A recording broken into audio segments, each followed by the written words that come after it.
ব্যাপক প্রস্তুতি নিয়েছে। বিশেষ করে আমেরিকা আওয়ামী লীগ তারা সিদ্ধান্ত নিয়েছে যেখানেই ইউনূস যাবে সেখানেই তীব্র প্রতিরোধ এবং বিক্ষোভ গড়ে তোলা হবে। এবং এবার শুধু আমেরিকা আওয়ামী লীগ একা না, তাদের সাথে যোগ দেবে ইউরোপের বিভিন্ন দেশ থেকে আওয়ামী লীগ ও তাদের সমর্থক অনুসারীরা।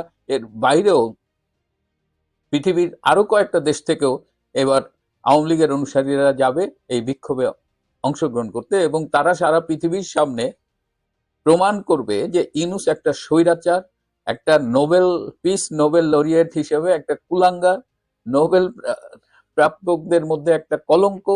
সেই ইউনূসের মুখোশ তারা উন্মোচন করে দেবে। তো এই জায়গা থেকে, এই আতঙ্কের জায়গা থেকে ইউনূসের পরিষদ ঠিক করেছে যে আমরা যদি আমাদের সাথে অন্যান্য রাজনৈতিক দলের নেতাদের নিতে পারি, তাহলে আমরা বিশ্বকে একদিকে যেমন দেখাতে পারবো যে দেখো ফ্যাসিস্ট আওয়ামী লীগ সরকার আমাদের সাথে না থাকলেও অন্যরা আমাদের সাথে আছে।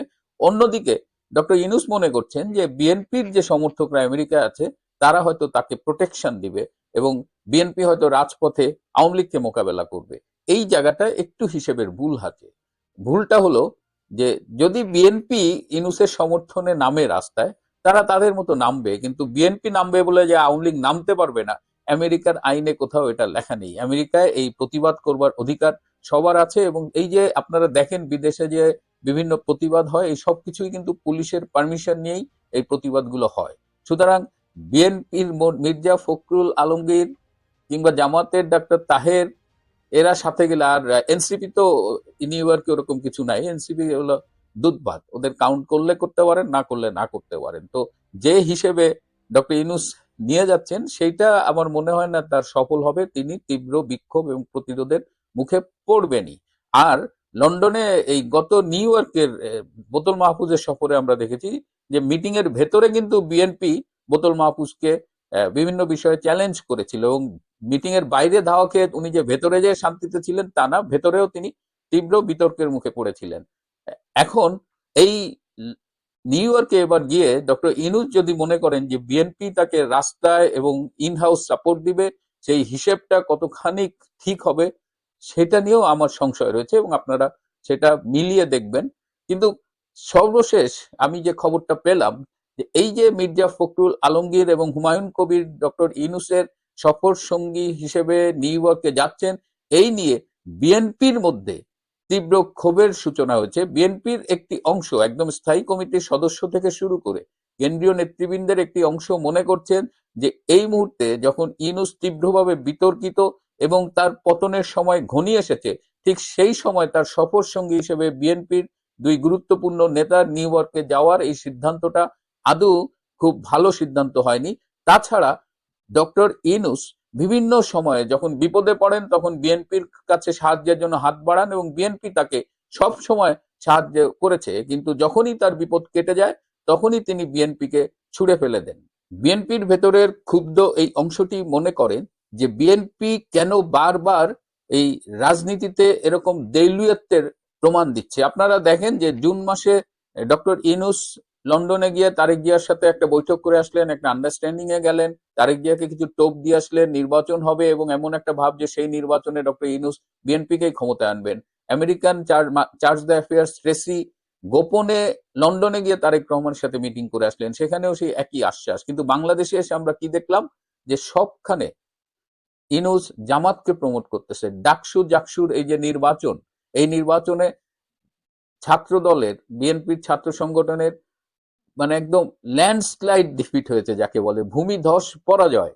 বিজয় তো না, এটা পরাজয় আমরা বলবো। এই পরাজয়টা হয়েছে, এর সাথে যে মেকানিজম ছিল সেই মেকানিজমে ডক্টর ইউনূস জড়িত, এবং আমাদের কাছে খবর আছে যে আগামীতে জামাতকে ক্ষমতায় আনার জন্য ডক্টর ইউনূস সর্বোচ্চ চেষ্টা করছেন, এবং তার সাথে আমেরিকান একটা লবিও একটা অংশ জড়িত এবং তাকে সমর্থন দিচ্ছে। সো এই অবস্থায় প্রথমত ডক্টর ইউনূস এখনো ফেব্রুয়ারিতে যাতে নির্বাচন না হয় সেই চেষ্টাটি করে যাচ্ছেন, এবং তার ফলশ্রুতিতে আমরা দেখলাম যে জামাত সহ কয়েকটি ইসলামী দল আন্দোলনের হুমকি দিয়েছে, এবং তারা অচিরেই এই মাসেই আন্দোলনে নামছে রাজপথে। কিসের আন্দোলন? যেখানে ঐকমত্য কমিশনের বৈঠক হচ্ছে, যেখানে ডক্টর ইউনূস তাদেরই লোক, ফোনে আলাপ হচ্ছে, কথা হচ্ছে, মিটিং হচ্ছে, সেখানে আবার আন্দোলন করছে কার জন্য, কি দাবিতে, কার কাছে? এই দাবিগুলো তো সরাসরি টেবিলে বসে আলোচনা করে ঠিক করা যায় যে কতটুকু সম্ভব কতটুকু সম্ভব না, কিন্তু এগুলো ইচ্ছে করে ইউনূস করাচ্ছে যাতে জামাত এবং ইসলামী দলগুলো একটা অস্থির পরিস্থিতি সৃষ্টি করে, যাতে তিনি বলতে পারেন যে দেশে এখন নির্বাচনের পরিবেশ নাই, পরিস্থিতি নাই। তো বিএনপি কিন্তু আলটিমেটলি ফুল কট, পুরাটাই ধরা। দেখেন এদিকে বিএনপি কে বলছে নির্বাচন দেব, নির্বাচন দিয়ে ক্ষমতায় নিয়ে আসবো, আবার কাজের কর্মে দেখা যাচ্ছে যে বিএনপি কে সাইড লাইনে রেখে জামাত সবকিছু করছে, জামাতই মূলত ইউনূস সরকারকে চালাচ্ছে। এবং বিএনপির তারেক রহমান কিন্তু তাকে, তিনি তো দেশে থাকেন না, তিনি বিদেশে থাকেন, তাকে আশ্বাস দেওয়া হয় এবং আশ্বাসের সাথে সাথে কিছু নগদও ধরিয়ে দেওয়া হয়, এবং নগদ দিলে ভাইয়া মোটামুটি ভাইয়াকে পারচেস করাটা কিন্তু খুব easy, it just depends on the amount. তো বিএনপি এখন আসলে কি করতে চাচ্ছে, বিএনপির রাজনীতিটা কোন পথে? বিএনপি কি এই পিআর পদ্ধতির দাবি তুলে যে জামাত টামাত যে একটা ধোঁয়াশা পরিস্থিতি সৃষ্টি করছে, সেই পরিস্থিতির শিকার হতে যাচ্ছে? এদিকে যখন আমি এই এপিসোডটি রেকর্ড করছি তখন খুব ইন্টারেস্টিং একটা ইনফরমেশন পেলাম। এই যে ডক্টর ইউনূসের সফর সঙ্গী যে হচ্ছেন বিএনপির দুজন, মির্জা ফখরুল এবং হুমায়ুন কবির, তার মধ্যে হুমায়ুন কবির নিজেও তীব্র ক্ষুব্ধ হয়েছেন এই সফর সঙ্গী হিসেবে ইনক্লুডেড হয়। তিনি, আমরা জানি যে সিলেটে যেখানে বিএনপি নেতা ইলিয়াস ভাই এমপি ছিলেন, সেই আসনে নির্বাচন করার কথা ভাবছেন, এবং তিনি এই সময়ে এই বিতর্কিত হতে চাননি। তিনি বলেছেন যে এই বুড়ার সাথে নিউ ইয়র্ক যে কি হবে।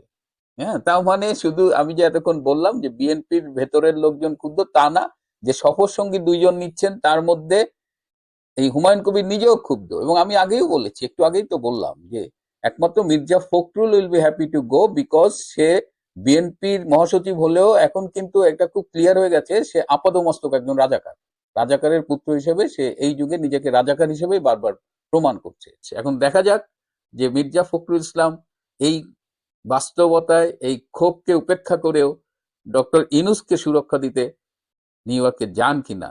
যদি যান, বিএনপির এটা হবে আরো একটা ব্লান্ডার।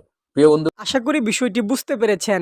এ নিয়ে আপনার গুরুত্বপূর্ণ মন্তব্যটি অবশ্যই কমেন্ট বক্সে জানিয়ে দিবেন। ধন্যবাদ।